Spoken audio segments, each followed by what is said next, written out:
Passamos agora ao quadro Perguntas e Respostas Bíblicas.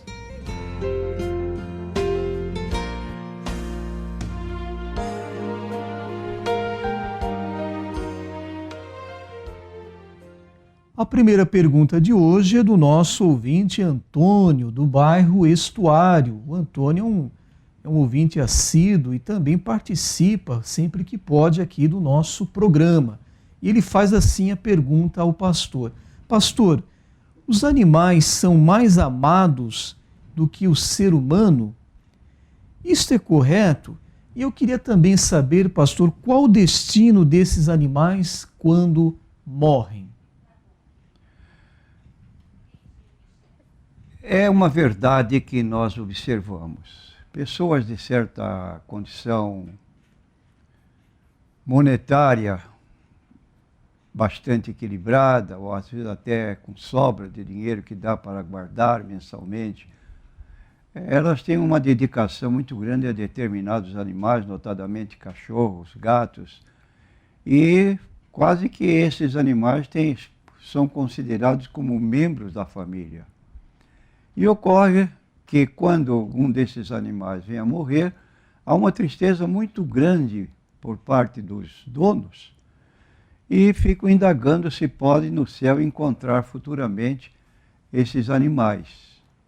Agora, o animal é um ser inferior aos seres humanos. Nós, seres humanos, fomos criados à imagem e semelhança de Deus. O que significa isso, imagem e semelhança? Significa que Deus é um ser pessoal. Ele tem inteligência, ele tem vontade própria, e ele tem sensibilidade. Então, é um ser pessoal. Já o animal não tem uma alma com personalidade. Morreu o animal, morre a alma junto com o animal. Não tem um lugar para onde ele possa ir. Mas o ser humano não. Ele tem personalidade. E Jesus foi claro ao afirmar, Mateus capítulo 10, versículo 28, não temais os que matam o corpo e não podem matar a alma. Temei aquele que pode fazer perecer no inferno tanto a alma como o corpo. Então, há um lugar na Bíblia chamado inferno, que é a tradução da palavra grega Geena. Geena significa lugar de perdição eterna depois da ressurreição. Quando a pessoa ressuscita, quando a pessoa morre, ela vai para este lugar. Isso será no dia de juízo final, enquanto agora ela vai apenas para o Hades, na região dos perdidos, onde fica apenas seu espírito ou alma sofrendo, enquanto o corpo permanece inconsciente na sepultura. No dia de juízo final, de acordo com Apocalipse 20, versículos 11 a 13, aqueles que vão se apresentar vão ressuscitar para se apresentar diante do tribunal divino do juízo final, não tendo salvação na pessoa de Cristo, vão para um outro lugar definitivo, que é a Geena, agora com alma e corpo, pessoa completa. Então, nós dizemos que o animal não tem alma, perece quando morre, já o ser humano é diferente. Ele vai estar com Cristo no céu, como fez o diácono Estevão ao morrer, veja os céus abertos, o Filho do Homem que está em pé à mão direita do Pai, e disse: Senhor Jesus, nas tuas mãos eu entrego o meu espírito.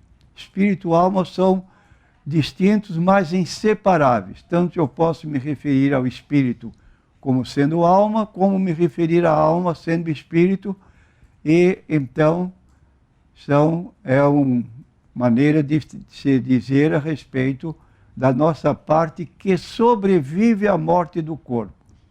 Então diz o apóstolo Paulo em 2 Coríntios 5:1, quando a casa terrestre deste tabernáculo se desfizer, referindo-se ao corpo, temos de Deus um edifício, uma casa não feita por mãos eterna nos céus.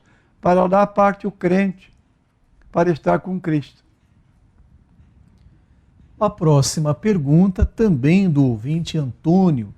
Agora ele pergunta ao pastor se é correto fazer um jejum geral na igreja, concentrando todos ali no mesmo lugar. Se a igreja, pelo seu pastorado, define ou convida a igreja para um jejum de toda a igreja, então é conveniente que se atenda, porque o pastor deve saber que há necessidades espirituais que, como disse Jesus, há classe de demônios que não podem sair senão pelo jejum e oração.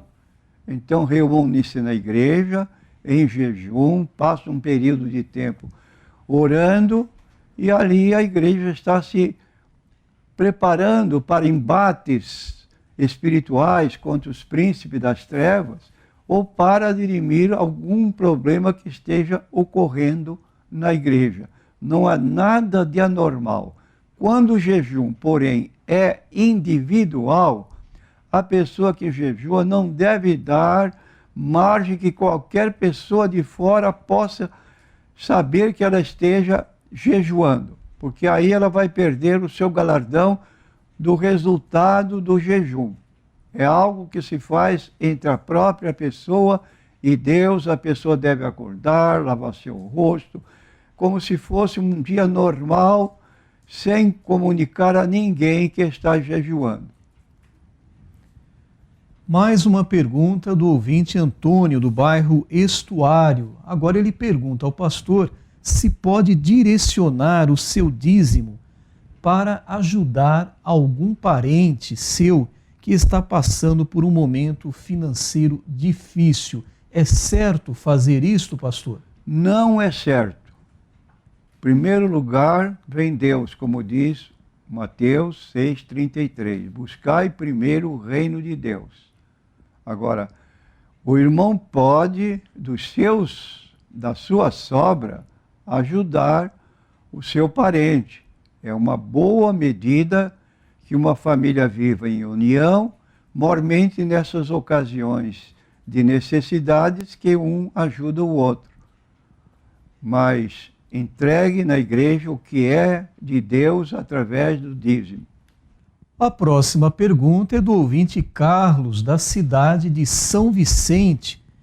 Ele diz aqui que ouve pela TV muitos falarem sobre cura, pregarem sobre prosperidade, mas ele não ouve os pregadores falarem sobre salvação.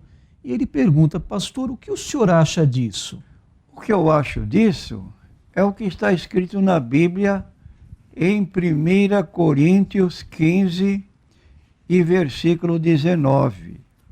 Nos versículos precedentes, depois eu vou ler, mas veja o que pode levar muitas pessoas a se tornarem cristãs, sem o objetivo central pela qual deveriam ter entregue suas vidas a Jesus. E isso é lamentável, que se aproveite um instrumento de divulgação para apenas falar de conceitos relativos ao corpo. Prosperidade, prosperidade, prosperidade, prosperidade. Então diz assim o apóstolo Paulo em 1 Coríntios 15, 19. Se esperamos por Cristo só nesta vida, somos os mais miseráveis de todos os homens. Então uma pessoa se entrega para Jesus. Por quê? Porque eu quero ficar rico. Por quê? Porque vi na televisão lá um espetáculo preparado de uma família que estava pobre. Agora tem 2 carros, tem 3 casas de campo, etc, etc. Ah, vou me tornar crente. Vou ficar igual a essa pessoa cujo exemplo está sendo dado na televisão. Não nos tornemos crentes por assuntos secundários ligados à vida material. Porque neste texto aqui que eu li, o versículo 19, é a conclusão de um ensino de Paulo que deve ser aceito em primeiro lugar na nossa vida, e se Deus nos abençoar como crentes em Cristo, melhor ainda. Mas não é por essa razão que vou me tornar crente. Diz aqui o apóstolo Paulo em 1 Coríntios.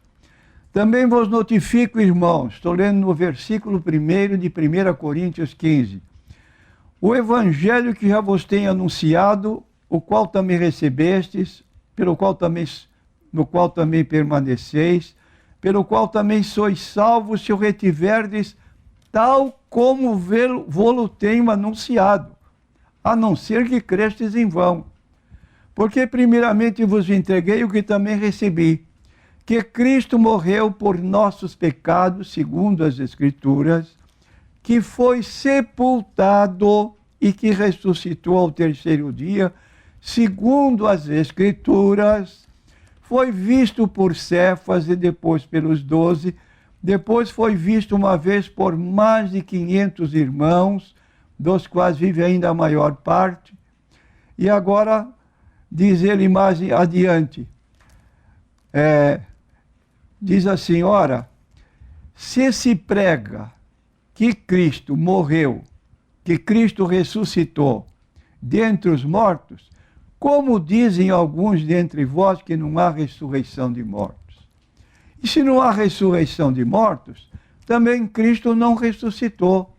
E se Cristo não ressuscitou, então a nossa pregação é vã e a vossa fé também. Assim somos também considerados como falsas testemunhas de Deus, pois testificamos de Deus que ressuscitou a Cristo, ao qual, porém, não ressuscitou, se na verdade os mortos não ressuscitam. Porque se os mortos não ressuscitam, também Cristo não ressuscitou. E se Cristo não ressuscitou, é vã a vossa fé e ainda permaneceis em vossos pecados. Então é preciso, fundamentalmente, eu aceito Jesus como meu Salvador e Senhor, não só Salvador, mas Senhor. Creio piamente que Ele pagou o meu débito para com Deus pela sua morte na cruz, como diz o apóstolo Pedro, não foi com ouro, nem com prata que fostes resgatados da vossa vã maneira de viver, que por tradição recebeste dos vossos pais, mas pelo precioso sangue de Cristo, como de um cordeiro imaculado e incontaminado. Então eu tive cancelamento dos meus pecados e aceito plenamente que Jesus ressuscitou dentre os mortos. E a minha expectativa é a que consta da própria Bíblia em Filipenses, capítulo 3, versículo 20, quando assim está escrito pelo apóstolo Paulo: a nossa cidade está nos céus, de onde também esperamos o Salvador, o Senhor Jesus Cristo, que transformará o nosso corpo abatido para ser igual ao seu corpo glorioso, segundo o seu eficaz poder de sujeitar também a si todas as coisas. Essa esperança eu tenho. E todo cristão que não aceita a fé com segundas intenções, mas porque ama o Senhor Jesus Cristo, pela dádiva que Ele nos deu de pagar o nosso débito para com Deus por meio do seu sangue, e agora ressuscitou dos mortos e nos promete um corpo semelhante ao corpo dele, não um corpo etéreo, como se costuma ver na televisão, mas um corpo real, de carne e ossos. Ele se apresentou aos discípulos: apalpai-me, vede que um espírito não tem carne nem ossos como eu tenho. Vocês têm alguma coisa para comer? Espírito não come, mas o corpo físico come. Apresentaram um peixe assado, favos de mel que ele comeu diante de todos. Esse é o Jesus que nós pregamos. Jesus que morreu, que foi sepultado, que ressuscitou ao terceiro dia, que passou 40 dias aqui conosco na terra, depois dos 40 dias ascendeu aos céus, na presença de mais de 500 irmãos, e na sua subida 2 anjos desceram do céu e disseram: esse Jesus que dentre vós foi recebido em cima no céu, há de vir, assim como para o céu o vistes ir. E Jesus voltará. É o que nós aguardamos, o arrebatamento da igreja. Agora, se você entrega-se para Jesus para ficar rico, então você está perdendo tempo. Não é essa a missão que Jesus veio trazer aqui na Terra. Somos abençoados. Eu me sinto abençoado. A próxima pergunta é do Sérgio, da cidade de Praia Grande. Ele pede para o pastor falar a respeito da igreja templária, da forma como eles se saúdam, são saudações templárias, não falam a paz do Senhor, como normalmente os cristãos fazem. E ele diz mais, que eles falam o tempo todo sobre prosperidade, pastor. O que o pastor diz a respeito disso? Olha, o maior engano que nós podemos encontrar como crentes, saudando uma igreja templária, segundo está na internet de informações, é o máximo que uma pessoa pode cair num buraco. Essa igreja é uma mistura de crenças, é uma mistura, crê nas coisas da Bíblia, cita a Bíblia, saúda com paz do Senhor, com prosperidade, mas no fundo ela tem conotação, imagine só, a igreja templária, porque ela faz lembrar os chamados antigos lutadores pela causa do cristianismo, quando os países da Europa estavam sendo invadidos pelos árabes, pelo islamismo, que principalmente a Espanha e outros países da Europa, que passaram a partilhar de costumes árabes, ainda nos dias atuais. Esses são os templários, como tem antigamente aqueles chamados cavaleiros que se opunham às ideias do islamismo, guerreavam. É mais ou menos isso, só que está com uma vestimenta diferente, dando um caráter de uma igreja pentecostal. E pela televisão, meu amigo, se engole tudo. Mais uma pergunta agora da ouvinte Miriam. Ela falou aqui que leu o texto de Lucas, capítulo 16, principalmente sobre a narrativa que o Senhor Jesus fez do rico e de Lázaro e da morte de ambos. Mas ela ficou com dúvida a partir do verso 24, quando fala que o rico, estando no Hades, no Seol, na parte de tormentos, ele olhou para cima e viu Lázaro no seio de Abraão e pediu a Abraão que enviasse Lázaro à terra a avisar seus irmãos, para que quando eles morressem, também não fossem para aquele lugar onde ele estava, com tormentos, com sofrimentos. Então ela pede aqui, pastor, quando morrermos, vamos nos lembrar uns dos outros, pastor? Sem dúvida, os que forem para o céu estarão em convívio como na casa do Pai. Foi o que Jesus declarou em João 14, 2 e 3. Na casa de meu Pai há muitas moradas. Casa do Pai é um lugar onde todos se conhecem. Logo, no céu haverá essa convivência, esse conhecimento de pessoas que aqui na terra serviram a Cristo, que se conheceram aqui estarão na casa do Pai, tanto como parentes, como também por irmãos na fé, onde serviram a Deus em determinadas cidades. Agora, as pessoas que hoje já partiram, estão no céu, no paraíso, conscientes do lugar onde estão. Como disse Estevão, Senhor, recebe o meu espírito. Atos 7, 59. Logo, ele estará no céu consciente das ocorrências que se dão lá, mas não tem conhecimento de mais nada que ocorre aqui na terra. Pode acontecer o que acontecer com parentes, mas esse conhecimento que se teve aqui não haverá com aquele que partiu lá para o céu. Agora, se futuramente essas pessoas se converterem, então estarão juntos lá no céu. e se reconhecerão. Agora, o texto bíblico que quero mencionar diz assim a respeito das pessoas que já morreram, o Eclesiastes 9:6, também o seu amor, o seu ódio, a sua inveja já pereceram, e já não tem parte alguma para sempre em coisa alguma que se faz debaixo do céu, do sol. Então, debaixo do sol indica a nossa forma de viver aqui na Terra. A pessoa que partiu deixou de ter comunicação com as coisas aqui da Terra. Por isso que nós não cremos que possam as pessoas que faleceram vir em centros de espiritismo, através do médium, comunicar-se com os vivos. Então, os mortos não se comunicam mais com os vivos.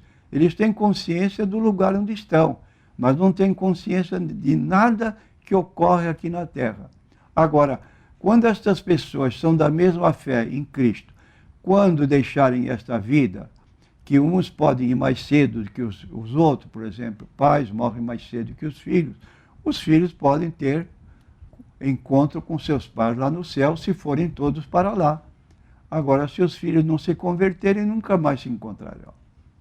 Em vez de dizer até logo, vai dizer adeus, porque escolhem outro caminho, o caminho largo, e o caminho largo conduz à perdição. Então não vão para onde os pais forem, se os pais forem cristãos e eles não.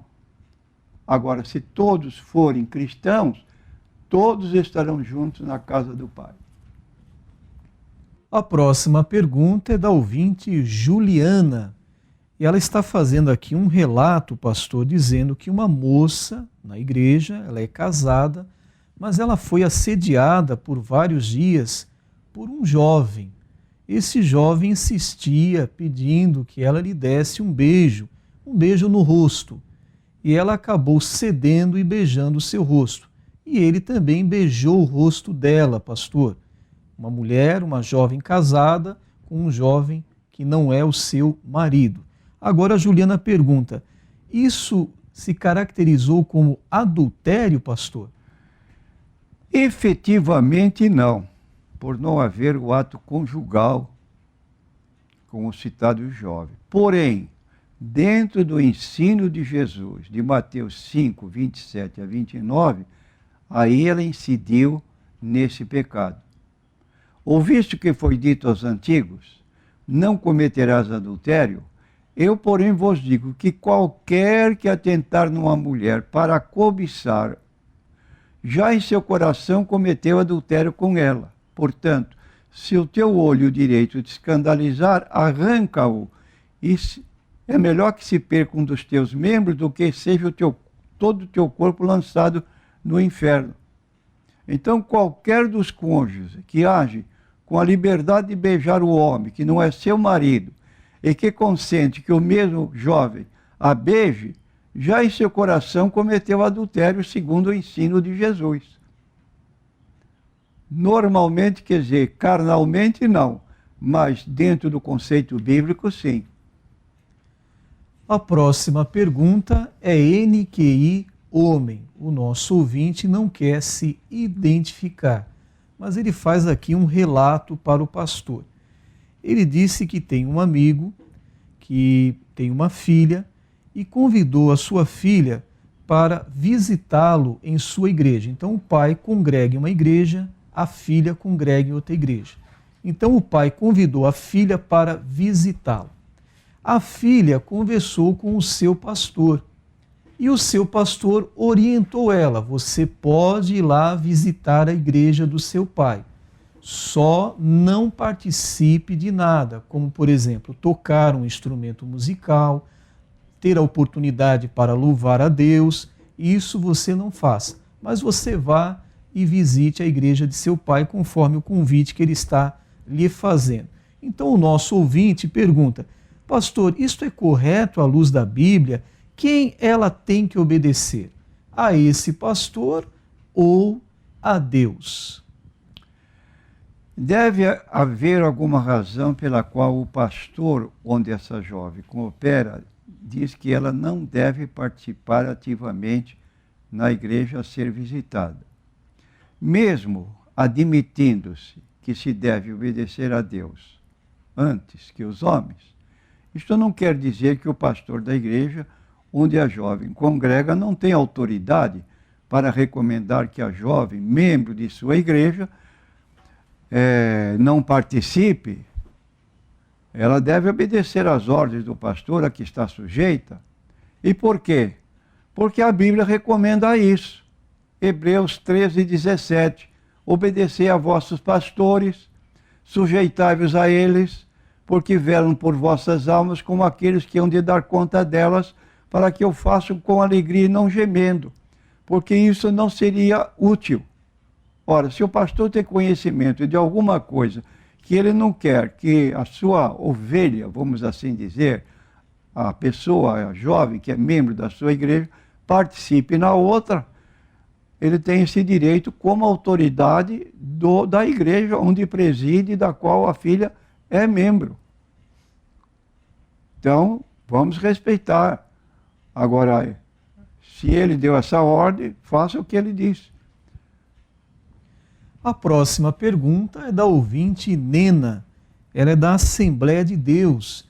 E ela pergunta aqui, o pastor, ela tem dúvida se todos os que são batizados com o Espírito Santo falam em línguas. Quero responder à nossa consulente Nena que essa dúvida não deve persistir. Fácil orientação exposta pelo apóstolo Paulo em 1 Coríntios 14. Não sei se há algum tempo a irmã fez a leitura completa desse capítulo 14, porque devia fazê-lo. Se tem essa percepção de poder dizer que não aceita que todos que foram batizados falem em línguas, deveria também ter dado uma vista nesse capítulo 14, porque lá estabelece as condições de como se dá essa manifestação. E o que nós encontramos em 1 Coríntios, capítulo 14, nos versículos 2, 27 a 28, nós lemos assim: porque o que fala em língua desconhecida não fala aos homens, senão a Deus, porque ninguém o entende. E em espírito fala mistérios. Quem é que vai ouvir o que a pessoa está falando em espírito? Ela não ouve nada. Se ouvir, não vai entender. E se alguém falar em língua desconhecida, faça-se isso por 2, quando muito 3. E por sua vez, e haja intérprete. Mas não nesse mundo todo de 10, 20, 50 pessoas ao mesmo tempo falando línguas estranhas que ninguém entende nada. Que adianta? Se não tem intérprete, esteja calado. Fale consigo mesmo e com Deus. É o que a Paulo diz nesse capítulo 14 de 1 Coríntios. É o capítulo que os pentecostais deveriam saber de cor, mas infelizmente tenho notado que tem gente que nem passou uma vez na leitura desse capítulo 14. Então faça-se tudo por 2 ou 3, quando muito, por sua vez, e haja intérprete. Mas se não houver intérprete, esteja calado na igreja, fale consigo mesmo e com Deus. Falar consigo mesmo e com Deus não dá margem para alguém julgar o que está ocorrendo com a pessoa que está falando com Deus, palavras não audíveis e nem inteligíveis. Aí está uma situação que é preciso, então, primeiro pensar bem, verificar se está dentro do padrão da Bíblia ou não.